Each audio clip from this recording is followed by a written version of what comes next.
예, 오늘 요한계시록 6장 9절에서 11절. 다섯째 인은 언제 떼어지는가?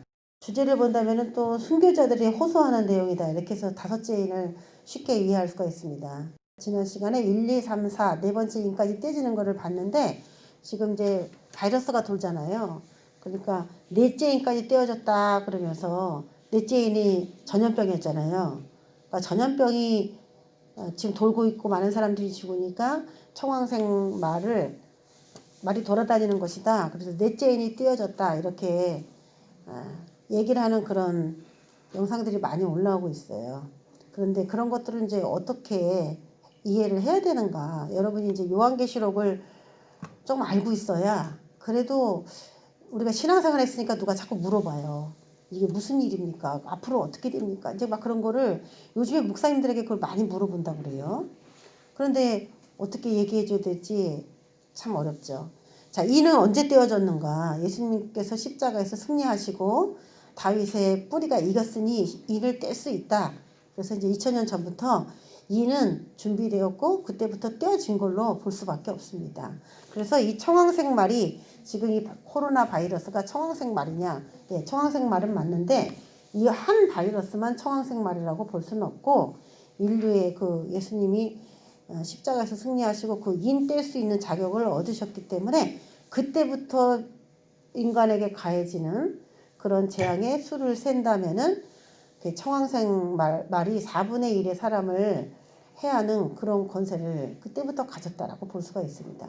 그래서 지금 일어나는 코로나 바이러스는 어느 일정한 시점 다섯째 인이 떼어지기 전까지 이 바이러스는 계속 올 거예요.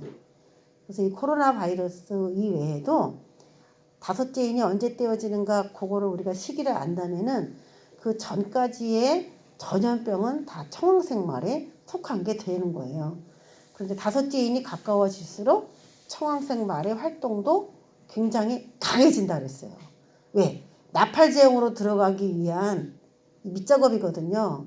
그래서 사람들을 자꾸 이제 회개하라고 하나님께서 그러니까 지금 바이러스를 보내신 이유도 우리에게 회개를 촉구하는 거죠. 우리가 바이러스 걸렸다 그래서 사람이 막 지금 죽어가고 있는데 그런 거 보면은 지금은 우리 주변에 그런 사람이 없어서 그렇지 별로 큰 문제 같지 않잖아요. 또 너무 장기적으로 가니까 무색해졌어요 이제는. 그런가 보다 해. 맨 처음에는 되게 두려운 마음으로 해외 소식을 접할 때 사람들이 막 죽으니까 막 무섭고 그랬는데 지금은 그냥 뭐 맨날 그냥 죽는다 나오니까 지금은 조금 좀 마음이 느슨해졌지 않았어요? 무서워요 지금도? 봄하고는 조금 다른 것 같아 아무래도. 근데 사람이 지금 더 많이 죽거든요.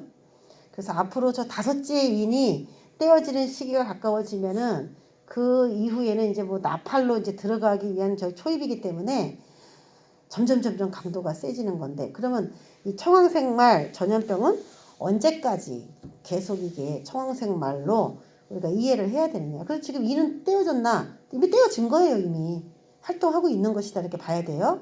그래서 1, 2, 3, 4는 지금도 활동하고 있다.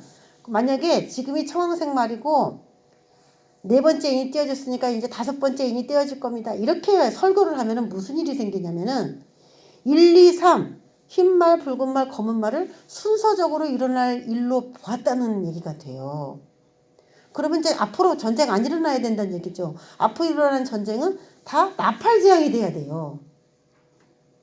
인해서 있을 전쟁은 다 끝난 게 돼버리기 때문에 지금이 넷째 인이 떼어져서 청황색 말이다. 지금이 그거다 라고 얘기를 한다면은 그게 이제 앞으로 일어나는 전쟁이 나팔재앙의 전쟁이 아니라면은 그걸 또 어떻게 설명을 할 것이냐라는 거죠. 그래서 오늘 1, 2, 3, 4의 인이 쭉 나왔지만 이게 순서대로 떼어질 거다. 이건 아니라는 거예요. 순서적으로 일어나는 것은 아니고 이 1, 2, 3, 4, 이 4라고 하는 숫자를 하나님이 7가지의 인 중에 4개를 사용하시고 7개의 나팔 중에 4개를 사용하시고 또 7개의 대접 중에 4개를 이 자연계를 심판하는 데다가 사용하고 있어요. 그건 무슨 말이냐면은 1, 2, 3, 4는 동서남북 이 땅 전체를 심판할 때에 1, 2, 3, 4 인, 1, 2, 3, 4 나팔, 1, 2, 3, 4 대접 이런 식으로 네 개 안에다가 이렇게 집어넣은 거예요. 4라고 하는 숫자를 그런 식으로 사용하신 거예요. 그래서 이것이 첫 번째 일이니까 이게 첫째로 온다. 그게 아닙니다. 이게 각 나라마다 다 다르게 오는 거예요. 어떤 나라는 전쟁이 일어나지만 어떤 나라는 전쟁이 안 일어날 수도 있고, 어떤 나라는 크게 일어나지만 어떤 나라는 작게 일어날 수도 있고, 어떤 나라는 전쟁이 먼저 일어나고 전염병이 나중에 올 수도 있고, 뭐 여러 가지 그런 복합적인 방법으로 하나님께서 역사하시지 전 세계를 획일화시켜서 가지 않습니다.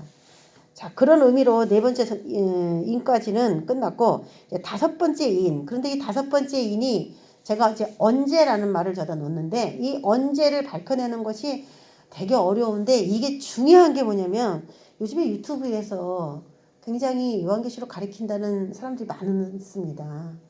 근데 벌써 뭐 다섯째 인이 떼어졌다, 그래서 순교의 시대다, 막 지금 또 그렇게 막 해요. 그러니까 이제 여섯째 인이 떼어지고 일곱째 인이 떼어지는 것만 남은 거잖아요. 그리고 지금 제일 대세가 뭐예요, 요즘에? 또 이렇게 막 전 세계가 공포스러우니까 휴거론자들이 또 늘어나고 있어요, 지금. 휴거. 그래서 지금 휴거를 설교하지 않는 교회는 가지 말라. 요한계시록을 하지 않는 교회는 가지 말라. 우린 다행히 요즘에 하고 있지만은 가지 말라. 이렇게 유튜브에서 가르쳐요. 그렇게 설교하는 사람들이 있어요. 휴거를 얘기하지 않는 교회는 가지 마라. 여러분 어떻게 1년 내내 휴거만 얘기하겠습니까? 여러분 계속 제가 1년 동안 휴거만 얘기해 보세요. 그것도 이제 식상해요. 그래서 우리가 다른 말씀도 계속 보는 이유가 뭐냐면은 우리가 그렇게 살지 않고서는 휴거가 의미가 없기 때문에 그런 거예요. 휴거 설교 많이 들었다고 해서 휴거되는 게 아니거든요. 어떻게 살아야 휴거되는지를 알아야 휴거가 되는 거기 때문에. 그래서 요즘에 아주 그 인터넷으로 예배드리니까 여러 가지 문제들이 복합적으로 나오고 있는데, 저와 여러분이 다섯째 일은 언제 떼어지는가, 그 때에 대한 기준을 알고 사람들이 다섯째 인이 떼어집니다 이렇게 말할 때에 여러분이 가진 지식을 딱 발휘해서 사람들을 너무 두려워하지 않도록 이 지식을 가지고 앞뒤 문맥을 전할 수 있으면은 그것이 이제 인정을 받게 되는 거예요. 자, 오늘 말씀해 보면은 다섯째 인이 떼어집니다. 떼실 때 내가 보니 이거 떼는 건 누구냐? 어린 양 예수가 떼시고, 집행하는 건 여태까지 오라 해서 네 생물들이 집행을 했는데, 지금은 여태까지 임했던 심판하고는 내용이 완전히 달라졌어요. 이제 심판은 거의 끝난 것처럼 보이는 그런 말씀이 나와요.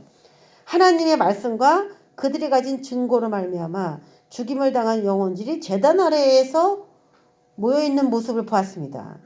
그들이 큰 소리로 불러 이르되, 죽임을 당한 영혼들이 큰 소리로 부른다. 그러면 죽은 다음에 영혼도 말할 수 있다는 얘기죠. 죽은 다음에 영혼도 생각할 수 있죠. 호소한다는 거는 뭔가 자기 갖고 있는 감정이 있다는 얘기예요. 그러니까 죽은 다음에는 끝이다 이렇게 생각하지만은 영혼이라는 게 있어서 말도 하고 생각도 하고 교통도 하고 다 그런다는 걸. 아픔도 느끼냐? 예, 느끼죠. 내 피를 신원해 주세요. 그럼 난 고통스럽다는 거예요. 나를 죽이는 원수를 하나님이 심판하지 않아서 난 고통스럽습니다 라는 것이죠. 그러면 이게 뭐냐? 지금 저와 여러분이 살아있을 때랑 똑같다는 거예요. 영혼도 우리가 지금 느끼는 느낌하고 똑같다는 거예요. 그럼 죽으면 끝이지 그게 아니라는 거예요. 죽어도 뭔가 이렇게 한 곳에 모여가지고 하나님 이렇게 해주세요 라고 하는 어떤 대기 장소를 지금 보여주고 있는데, 지금 이들이 모여있는 데가 어디냐? 이 번제단 밑에 바로 여기라는 거예요. 제단 아래. 번제단을 굉장히 너무 우아하게 그려가서 번제단 같지 않은데 이게 번제단입니다. 뭐라고 외쳤냐? 참되신 대주제여, 땅에 거하는 자들을 심판하여 우리 피를 갚아주지 아니하시기를 어느 때까지 하시려 하나이까? 어느 때까지 내가 기다려야 됩니까? 난 너무 많이 기다렸습니다. 하나님이 심판하지 않으니까 무슨 일이 생기냐? 사람들이 자꾸 범죄를 해요.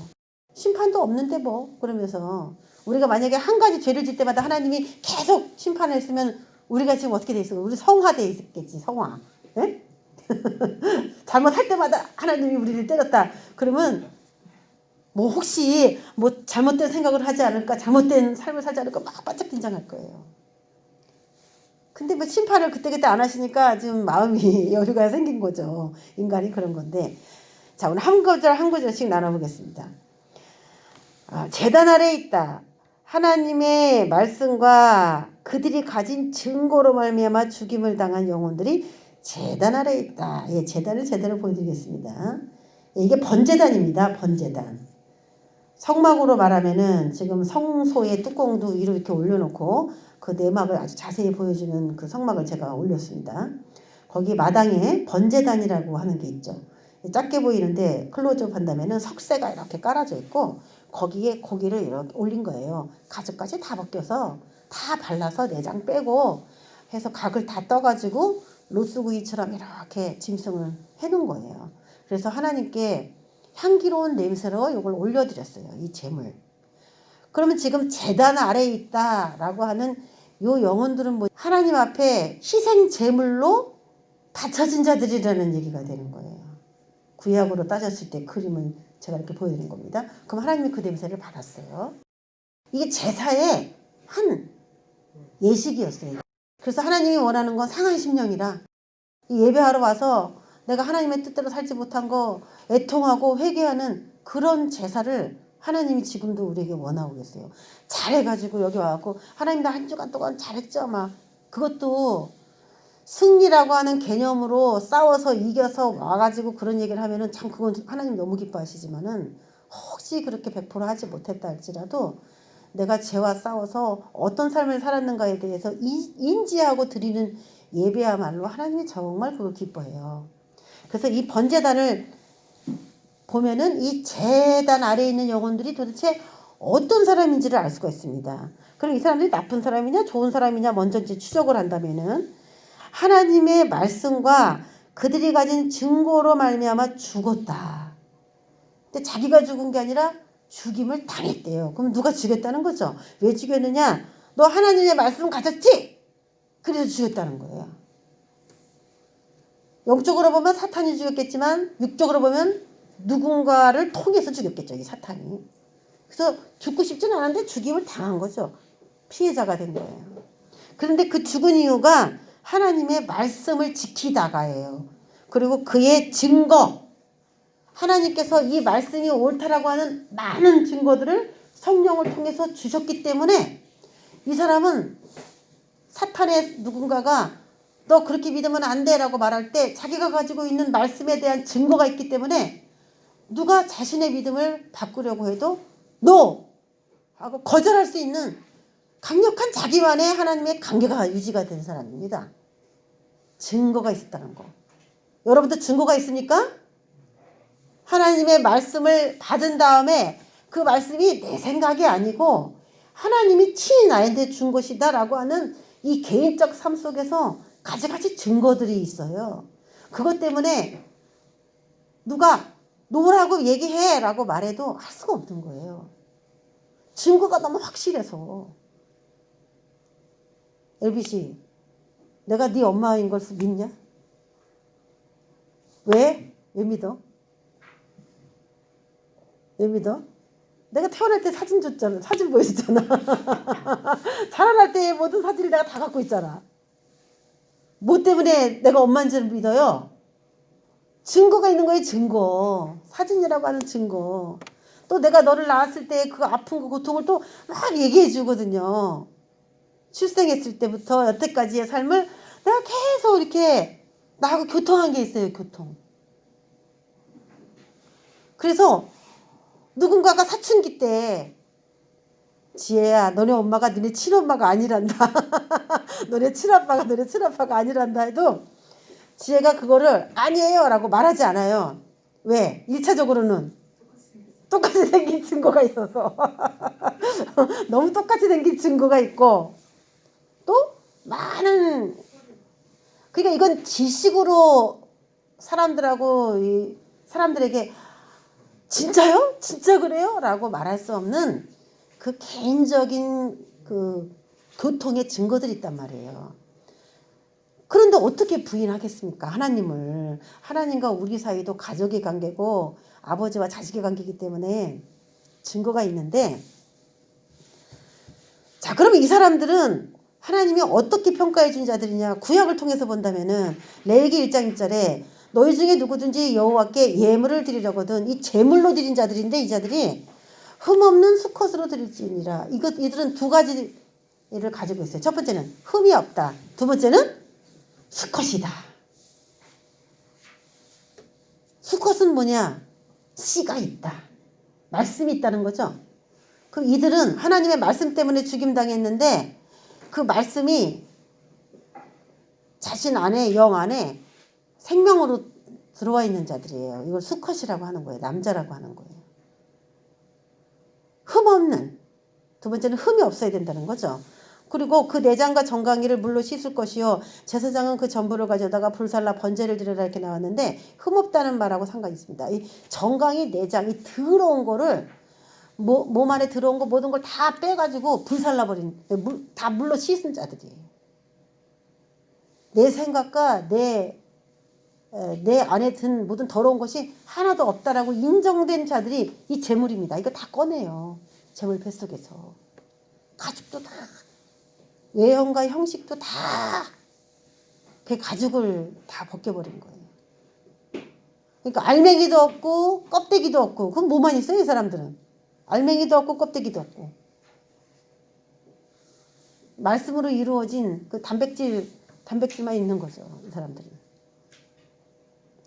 그런 자들이에요. 근데 예수님도 하나님께 십자가의 제물로 드려주셨는데 그래서 우리가 이 번제단을 쉽게 생각하면 예수님이 이 땅에서 십자가를 지시고 돌아가신 그것을 제물이라고 표현하고 있기 때문에 이 번제단을 이 땅의 십자가라고 생각하면 돼요. 그러니까 우리가 자기를 부인하고 자기 십자가를 지고 하루하루 잘 살아가고 있는 사람은 번제단에서 지금 하나하나 각이 떠지고 거죽이 벗겨지는 과정을 아주 오랜 시간 저희들이 거쳐가는 겁니다. 단기간에 죽는 것만 순교 아니에요. 날마다 자기 생각을 쳐서 복종하는 모든 그리스도의 삶은 다 순교의 삶이라고 봅니다. 베드로전서 1장 19절에 보니까 예수님도 오직 흠없고 점없는 어린 양 같은 그리스도의 보배로운 피로 되셨다라고 얘기합니다. 흠도 없고 점도 없다. 제물로서 문제될 것이 하나도 없는 분이었다라는 거예요. 그러면 오늘 이 사람들은 어떤 사람이냐? 제물로서 하나도 흠이 없는 사람이라는 얘기가 되는 것이죠. 자, 베드로후서 2장 10절 14절에 보면은 도대체 점과 흠이라는 게 뭔지를 설명해 줍니다. 예수님은 점도 없고 흠도 없어요. 그리고 이 레위기에 기록된 이 짐승도 점이 없고 흠이 없는 그런 거여야 돼요. 상처도 없어야 되고 불구도 아니어야 됩니다. 근데 이 점과 흠이 없다라고 하는 거를 뭐라고 표현하냐? 베드로후서 2장 10절에 보면은 당돌하고 자긍하며 떨지 않고 영광 있는 자들을 비방한 거지와 이들은 점과 흠이 있는 자들은 이런 자들이에요. 당돌하다. 두 번째, 자긍하여 떨지 않는다. 영광 있는 자들을 비방한다. 하나님 잘 믿는 사람들이죠. 비방한다. 이게 점과 흠이 있는 사람들이에요. 이렇지 않으면은 우리는 이제 거룩하다 이렇게 볼 수가 있는 거죠. 이 사람들은 또 있어요. 특징이 본래 잡혀 죽기 위하여 난 이성 없는 짐승 같다.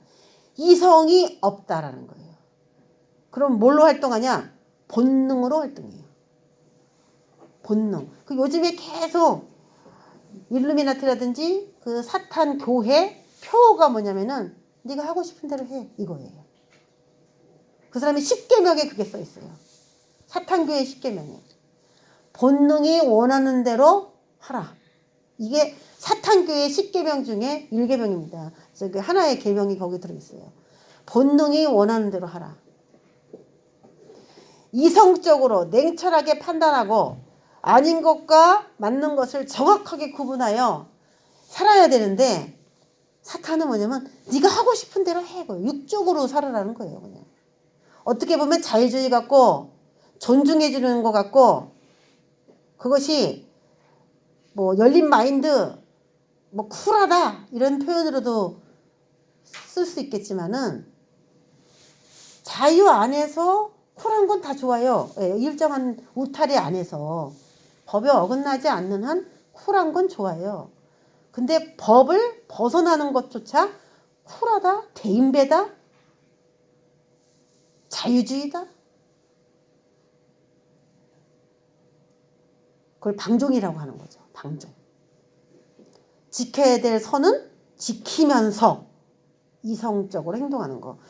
이 점과 흠이라는 것은 이성 없는 짐승같이 행동하는 거예요. 짐승은 뭐예요? 자기가 먹고 싶으면 먹고 물고 싶으면 물고 자고 싶으면 자고 그냥 그거죠. 코로나가 오니까 이제 사람들이 다 이성 없는 짐승같이 되기가 굉장히 쉬운 것 같아요. 다 그냥 하고 싶은 대로 그냥 해도 누가 뭐래 지금. 이성 없는 짐승 같아서 그 알지 못하는 것을 비방하고 예 이거예요. 우리도 뭐 대통령 하나를 탄핵시켜서 감옥에 지금 계신데 진짜 생각만 하면 눈물이 나는데 알지 못하는 것을 비방해. 그냥 모이자 그러면 모이는 거예요. 이게 하나의 컨셉이 된 거예요. 인증샷 찍어서 올리는 거예요. 이게 무슨 쇼미십이 된 거예요. 뭔지 알고 가냐? 몰라요. 그냥 다 가니까 그냥 가는 거예요. 군중심리로. 알지 못하는 것을 비방하고 낮에 즐기고 노는 것을 기쁘게 여기는 자들이다.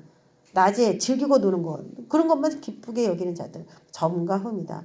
음심이 가득한 눈을 가지고 범죄하기를 그치지 아니하고 굳세지 못한 영혼들을 유혹하며 탐욕에 연단된 마음을 가진 자들. 야 탐욕도 사람을 연단시킨다. 이거 참 특이한 말이죠. 마음을 탐욕에 연단시켜버려 사탄이. 하나님만 우리를 거룩으로 연단하시는 게 아니에요. 사탄도 자신의 자녀를 만들기 위해 탐욕으로 연단시켜버려요. 그 욕심을 더 부리게. 탐욕에 연단된 마음을 가진 자들이니 한마디로 말하면 이들은 저주의 자식이다. 그래서 점과 흠이 있는 자들은 다른 말로 저주의 자식이다 라고 일컬을 수 있는 자들이다라는 거죠. 그러면 점과 흠이 없는 예수님, 점과 흠이 없는 이 제단 아래에 있는 자들을 거꾸로 말하면 어떻게 표현할 수 있을까요? 축복의 자녀다 이렇게 표현할 수 있겠죠. 축복의 자녀. 이들은 한마디로 축복의 자녀죠. 하나님 말씀에 순종하는 그거 한 가지. 이게 뭐냐? 이성을 지킨 거예요. 자기 이성을. 내가 알고 있는 그 이성이 맞아. 지식이 맞아. 그 지식이 맞아. 그래서 본능적으로는 이 죽음을 모면하기 위해서 그 사람이 원하는 그 한마디 하면 된다 하면 노 하고서 해방받고 싶은데 본능으로 하면 그렇게 하고 싶은데 자기 이성을 지킨 거죠. 자, 이 자들입니다. 그러면 이 성경에서 이 자들이 굉장히 많이 나와요. 이런 사람들이. 그런데 왜 그런 자들이 이제 나오냐면 한마디 소개할 텐데 우리가 때에 대해서 이야기하려고 오늘 이 말씀 하는데 10절에 보면은 참되신 대주제여 라는 얘기가 나옵니다. 이 대주제라는 얘기는 주인님 이런 뜻이에요. 주제여 이거는 주인님이라는 뜻이거든요. 그러니까 자기는 종으로 사는 거예요. 자기의 주인은 하나님인 거예요. 그럼 누가 뭐라고 말해도 주인을 배신하지 않았다는 얘기가 되거든요. 대주제여 땅에 거하는 자들을 심판하여 우리 피를 갚아주지 아니하시기를 어느 때까지 하시려 하나이까. 막 답답하죠 이들이. 제발 좀 소원 좀 들어주세요. 그래서 호소하는데 11절에 각각 그들에게 흰 두루마기를 주시며 이르시되 아직 잠시 동안 쉬되 그들의 동무 종들과 형제들도 자기처럼 죽임을 당하여 구수가 차기까지 하라. 그러면서 잠깐 쉬어라. 힌트들이 이제 하나씩 나오는데 잠깐 쉬어라. 그런 얘기가 나와요. 잠깐 쉬어라. 그러니까 신원이 되기 바로 전이란 얘기죠. 자기가 호소하는 내용에 대해서 신원이 되기 바로 전에다 잠깐 쉬어라 그런 거 보니까 그때가 되는 어떤 시점이구나 이걸 알 수 있겠고 또 하나는 흰 두루마기를 주시며 잠깐 쉬어라 그랬으니까 도대체 흰 두루마기는 언제 주었는가 그거를 알면 되겠어요. 그리고 또 구수가 차기까지 하라 그러니까 앞으로 무슨 일이 생길지 모르지만 순교자들이 굉장히 많이 더 나와야 되는 그 숙제가 또 있다는 얘기가 되겠습니다. 자, 이런 여러 가지 얘기를 가지고 말씀 나눠보겠습니다. 자, 요한계시록 보면은 이 순교자, 흠없는 자들, 이런 자들이 지금 계속 많이 나오는데 우리 14장에도 나옵니다. 14장 4절에서 5절에 보면은 이 사람들은 여자와 더불어 더럽히지 아니하고 순결한 자라. 어린 양이 어디로 인도하든지 따라가는 자며 사람 가운데서 속량함을 받아 처음 익은 열매다. 또 하나님과 어린 양에게 속한 자들이다. 그 입에 거짓말이 없고 흠이 없는 자들이더라. 이런 얘기가 나옵니다. 그럼 이 자가 누구냐? 앞절에 보니까 14만 4천 명이라고 나와요. 그러면 이제 14만 4천 명을 가지고 두 개를 생각해야 돼요. 이 14장인데 오늘 우리가 보는 거 6장이잖아요. 이 자들은 오늘 이 흰 옷 입고 제단 아래에 있는 이 자들로 분류를 해야 되는지, 아니면 수가 더 채워져야 돼 라고 했을 때 수가 채워지기 위해서 등장하는 인물이 되는 건지, 둘 중에 하나에 속한 자들이 됩니다. 이 자들이. 이해가 되시죠? 지금 제단 아래에 있어서 내 피를 언제까지 신원해주지 않을 겁니까? 하는 자들로 이 14장 여자들이 고자에 들어가는지, 아니면 수가 채워져야 돼 라고 했을 때 수가 채워지기 위해서 이 자들이 나중에 14장에 나오게 된 건지, 두 부류 중에 이제 한 부류가 되는 거예요. 그러면 14만 4천 명이 제단 아래에 있는 자가 될 가능성도 있고, 나중에 합류해서 제단 아래에 있는 자처럼 순교의 반열에 포함이 되는 자가 될 수도 있다는 그런 얘기가 되는 것인데, 과연 이 14만 4천 명은 어디에 속한 자가 될까? 그게 이제 한 가지 우리에게 주는 힌트입니다. 기억하시고, 흠이 없는 자들이라는 거. 자, 14장이 있기 전에 11장에도 등장하는 인물들이 또 나오는데, 내가 나의 두 증인에게 권세를 준다 그러면서 굉장한 권세를 가진 사람들이 막 나와요. 만일 누구든지 그들을 해하고자 하면 그들의 입에서 불이 나와서 그들의 원수가 살라져 버리고, 그들이 권능을 가지고 하늘을 닫아 예언하는 날 동안 비가 오지 않는 기적 같은 일도 일어나요. 또 권능을 가지고 물을 피로 변하기도 합니다. 이건 초자연적인 사람이죠. 이 사람들은. 하나님이 이런 권능까지 줄 수 있느냐? 네, 줄 수 있죠. 그럼 이 사람들이 어떻게 살았길래 하나님이 이런 권능을 이 두 증인에게 줬을까요? 이 사람은 하나님의 마음에 가장 적합한 마음을 가진 사람이라고 채택이 된 것이죠. 그런데 어떻게 되느냐? 그들이 죽임당한다고 나옵니다. 그들을 죽일 터인즉이라고 나와요. 그러면 이 자들도 결국 이런 사역을 했다는 것은 하나님 흠 없는 자로 인정했다는 얘기가 되는 거고, 결국 이 사람들도 죽었기 때문에 한 가지 생각해 볼 수 있는 게, 두 증인들도 순교자 반열, 그 제단 아래에 있는 자에 들어가게 될 것인가? 아니면 나중에 수가 채워지는 자에 이들이 나중에 합류하는 그런 부류가 될 것인지, 그 문제가 이제 여기 또 나오게 되는 거죠.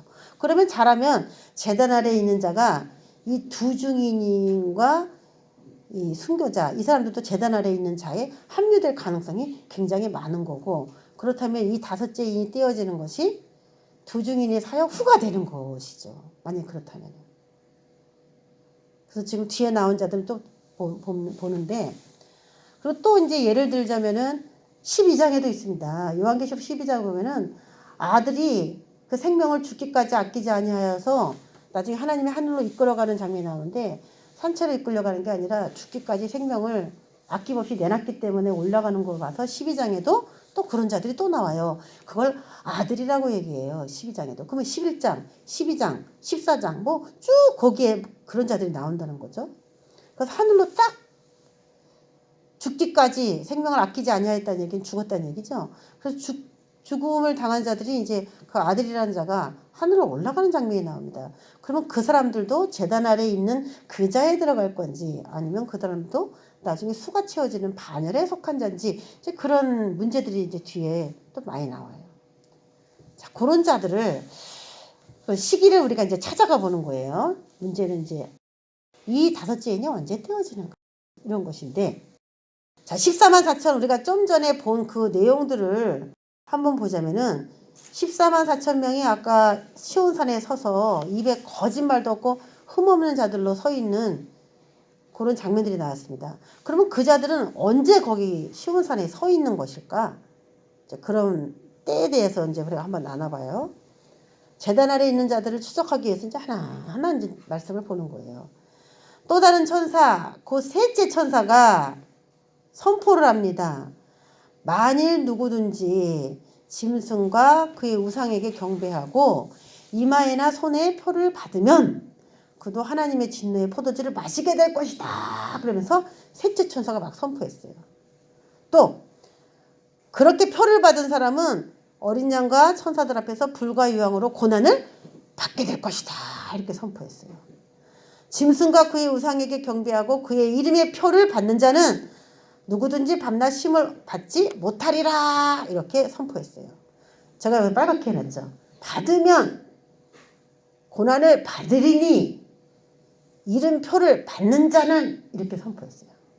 이게 이제 14만 4천 명 아까 그 내용 나온 바로 다음에 나오는 말이에요. 이게. 그 사람들은 벌써 시온산에 서 있는데 서 있는 자들을 먼저 보여주고 그 이후에 이 이야기들이 쭉 열거가 돼 있어요. 그런데 이야기를 보면은 이게 미래형이에요? 과거형이에요? 이게. 손의 표를 받으면 고난을 받으리니 이름표를 받는 자는 이게 지금 다 대환란이 끝난 상태 같아요? 아니면은 오기 전인 것 같아요? 오기 전인 것 같다는 느낌이 딱 들잖아요. 그러면 이 앞구절에 있었던 14만 4천 명 시온산에 서 있는 14만 4천 명은 대환란이 끝나고 서 있는 사람 같아요? 끝나기 전에 서 있는 사람 같아요? 우리가 자세히는 모르지만 아직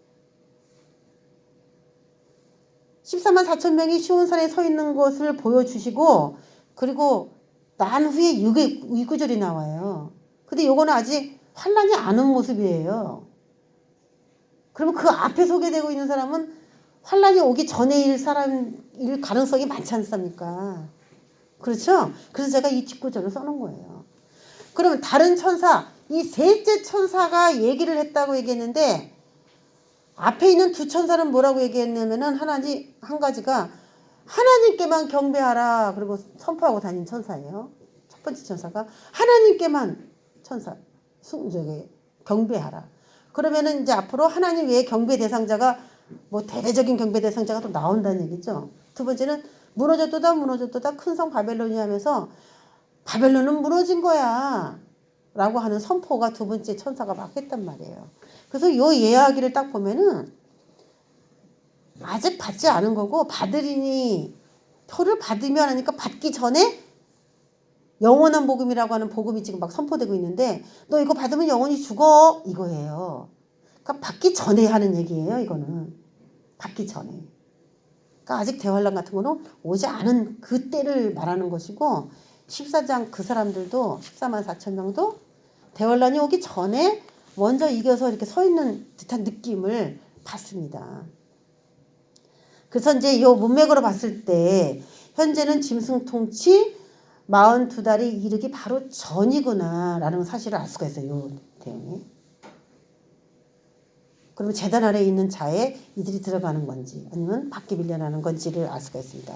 두중인가 14만 4천 명은 짐승이 통치하는 42달 바로 전에 죽임당하는 걸로 공통되었다라고 하는 여기까지 이제 우리가 아직 뒷부분을 안 했기 때문에 6장밖에 안 했기 때문에 아직 11장 14장에 있는 이야기는 제가 그냥 설명해 주는 이야기로만 인지를 하시고 들으세요.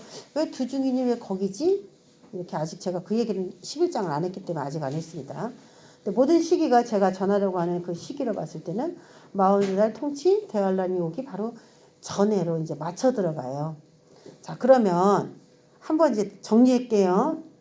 정리하겠습니다.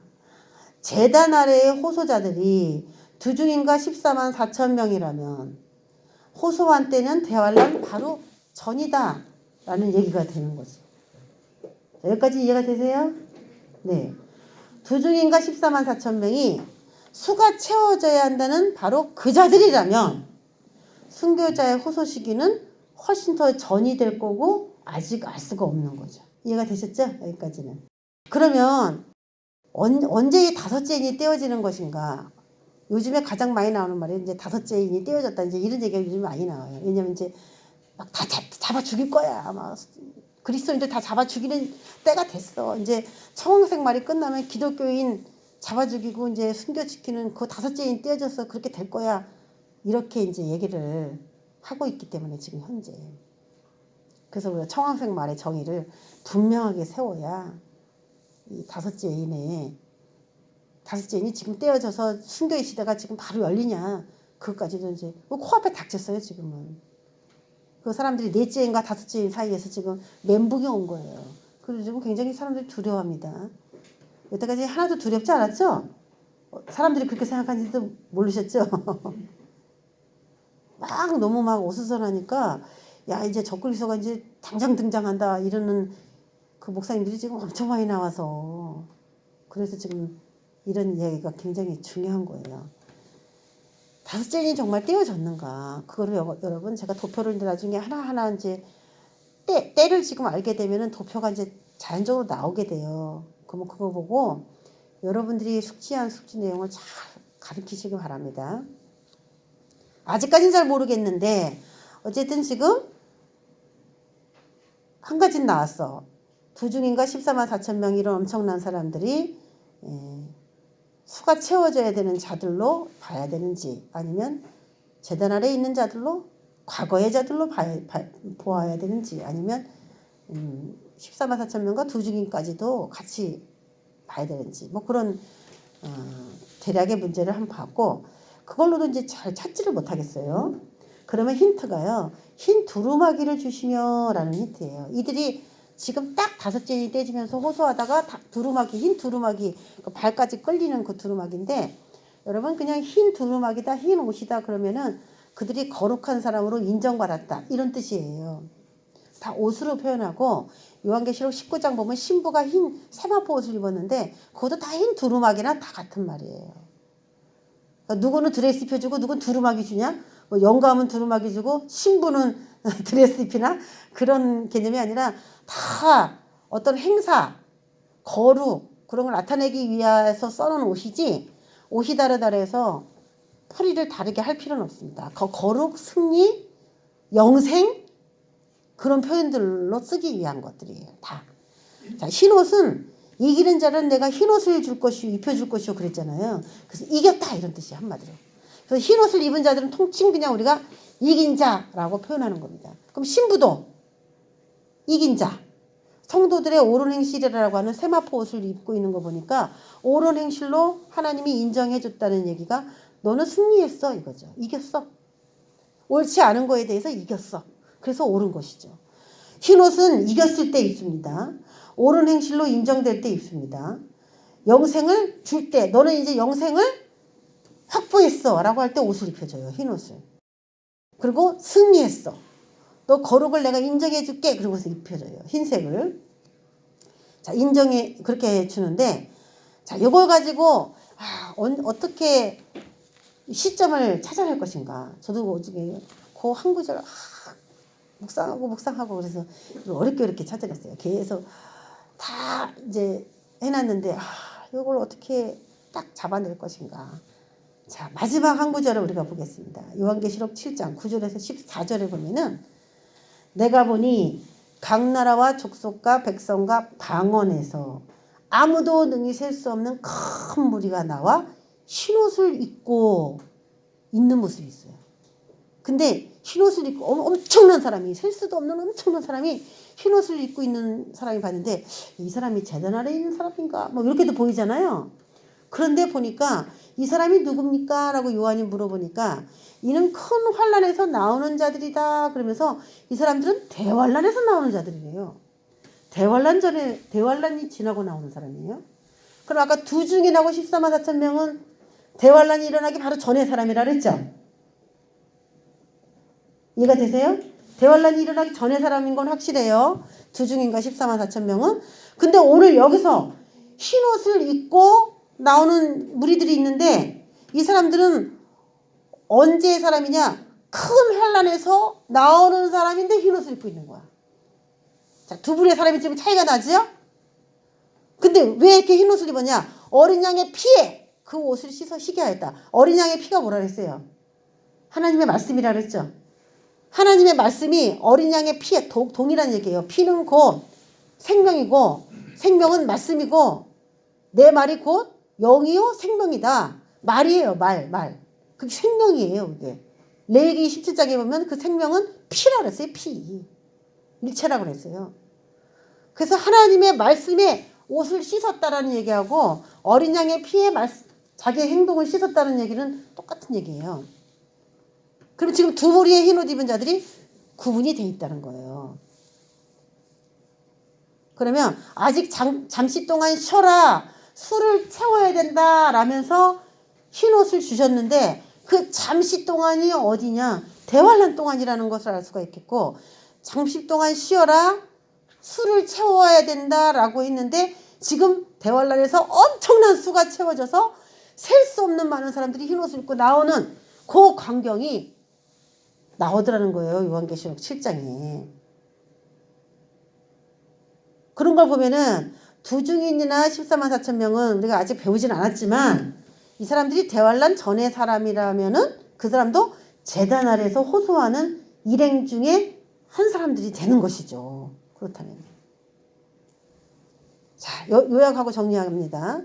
이들이 대환란을 마치고 인정받아 흰옷을 입게 된다면 대환란 바로 전에 흰옷 입을 자들을 계수했다는 얘기가 되겠죠.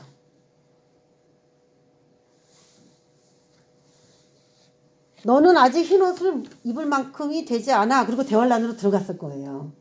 그리고 어떤 사람은 너는 흰옷을 입을 만해 하면서 순교를 당했든지 뭐로 이렇게 하겠죠. 그래서 이거는 그 당시에 일어난 순교라고도 볼 수 있지만 구약 시대부터 쭉 하나님의 말씀 때문에 죽임당한 모든 사람들을 다 포함하는 게 제단 아래에 있는 사람들이에요. 근데 언제 흰 두루마기를 받고 언제 다섯째 인이 떼어지느냐 그 시점을 알으려고 하다 보니까 지금 우리가 기간을 추적하는 거예요. 이거는 그러면 아브라함 여기 있을까요 없을까요? 제단 아래 죽임당한 사람들 중에 아브라함, 이삭, 야곱 있을까요 없을까요? 네, 그 사람들은 순교자라고 볼 수는 없겠지만 하나님의 말씀 때문에 자신은 이미 내장도 다 빠지고 정강이까지 다 물로 씻어서 제단, 이 번제단이라고는 주의 말씀에다가 자비를 올려놓고 태운 사람들이에요.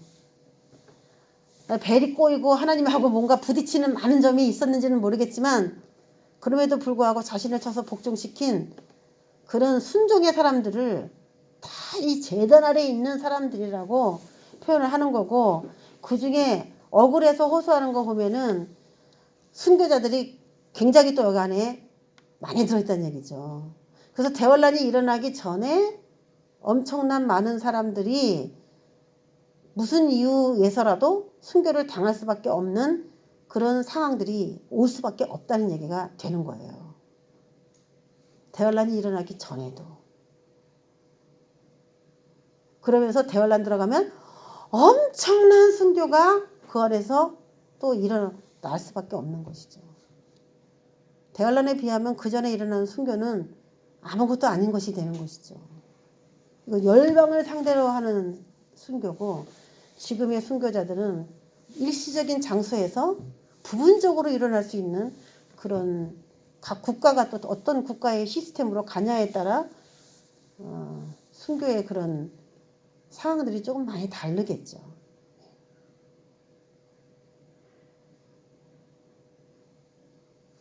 부분적인 그런 순교적인 때를 지나서 지금 다섯째 인이 떼어지는 거예요. 대환란 바로 전에 흰옷 입을 자들을 계수해서 아닌 자와 입을 자들을 뭔가 구분할 수 있는 시점이 대환란 전에 있었으니까 오늘 이 얘기가 나와야 되지 않느냐, 이제 그거죠. 두루마리를 받지 못한 자들은 대환란을 통과하면서 흰옷을 준비해라. 그리고 이제 들어간 거고, 이들은 흰옷을 이제 나눠준 게 되는 거예요. 그래서 딱 대환란 전에 이 다섯째 인이 떼어지면서 여태까지 역대로 지구가 만들어지고 하나님을 창조하신 이래부터 지금까지 총망라해서 그 모든 사람들에게 흰옷을 주시는 거죠. 기독교인이 죽었는데 그들이 다 흰옷을 받는다. 그건 절대 아닙니다. 기독교인이 죽었다 그래갖고 그 사람들이, 그 영혼들이 다 이걸 흰옷을 받는다. 그게 아니에요. 그들 중에 극히 일부가 되겠죠. 믿음으로 사는 사람. 그래서 대환란을 통과하면서 흰옷을 준비하는 어떤 그런 규정이 이렇게 나눠지려면 넌 흰옷 입을 자야, 너는 아직 아니야 라는 어떤 그런 중간 때가 딱 있을 수밖에 없다는 얘기가 되면서 대환란 바로 전에 다섯째 인이 떼어질 수밖에 없는 것이라는 것을 알 수가 있습니다. 다섯째에는 대환란 바로 전에 떼어지고 두루마기도 그때 주어질 것이다. 그래서 두루마기 딱 입은 사람은 영생 확보. 승리 완전히 확보된 거예요. 승리가 완전히 끝난 거예요. 그럼 이런 사람들이 누리는 영광이 어디 나오냐? 요한계시록 20장에 나와요. 하나님의 말씀과 예수에 대한 증거로 말미암아 목배임 당한 자들이 1000년 동안 왕노릇합니다. 1000년 동안. 그러니까 이들에게 영생의 옷을 딱 주시고 너 영원히 살 수 있어 그러고 딱 주시는 걸로 끝나는 게 아니라 다른 그리스도인은 그 두루마기 그냥 발끝까지 하얘지지를 못했는데 이들은 그냥 머리부터 발끝까지 하나님 앞에 다 순종해서 그냥 두루마기를 입어버렸으니까 그들에게 영생을 주실 뿐만 아니라 사람들을 다스릴 수 있는 통치권까지 그 순교자들에게 임하시는 그 일이 되는 거예요. 그래서 어차피 인간은 한 번 죽습니다. 어떻게든지 죽어요. 죽는데 뭐 하다가 죽느냐. 그게 참 우리의 사후세계를 좌우합니다. 육신은 7, 80년이지만은 죽은 다음에는 영원입니다. 영원.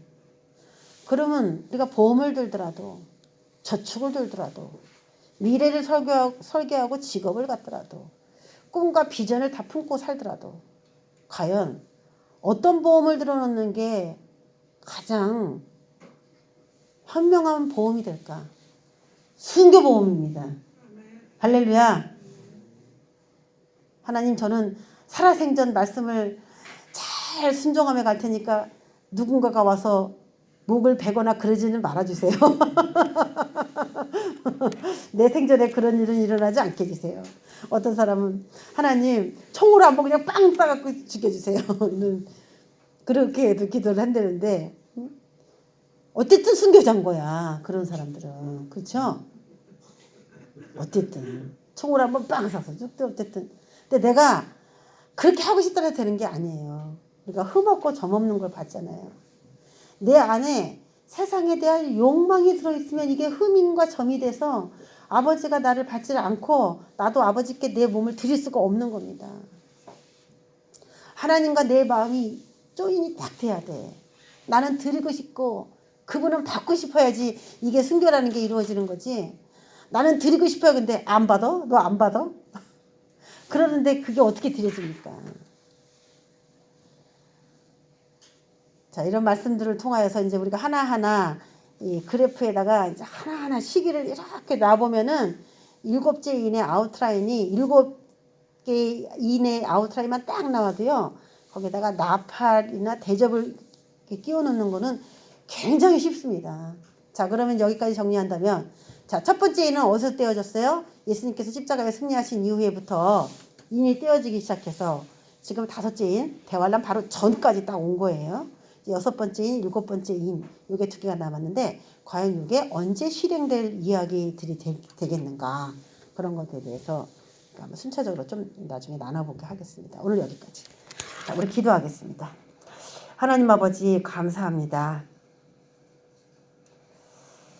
하나님께서 우리에게 이렇게 미래에 일어날 일들에 대해서 다 말해줬는데도 이것을 왜곡하고 바꾸고 꾸미고 자신의 마음대로 사람들을 미혹하는 엄청난 일들이 지금 일어나고 있습니다. 사람들은 두려워하고 있습니다. 예수님이 곧 재림할 것처럼 지금 그렇게 들떠 있고 어떤 사람들은 지금 추고 준비를 하느라고 교회도 안 갑니다. 말도 안 되는 일들이 지금 일어나고 있습니다. 말씀을 너무 모르기 때문에 누가 말하면 그걸 그대로 받아들여 버리는 이단들이 지금 설치고 있습니다. 하나님 아버지 말씀을 잘 기억하고 어떤 일이 있은 다음에 무슨 일이 그 다음에 일어날 것인가 아주 순서적으로 이것들을 기억해서 미혹받지 않도록 우리의 영혼을 잘 지켜나갈 수 있게 되기를 원합니다.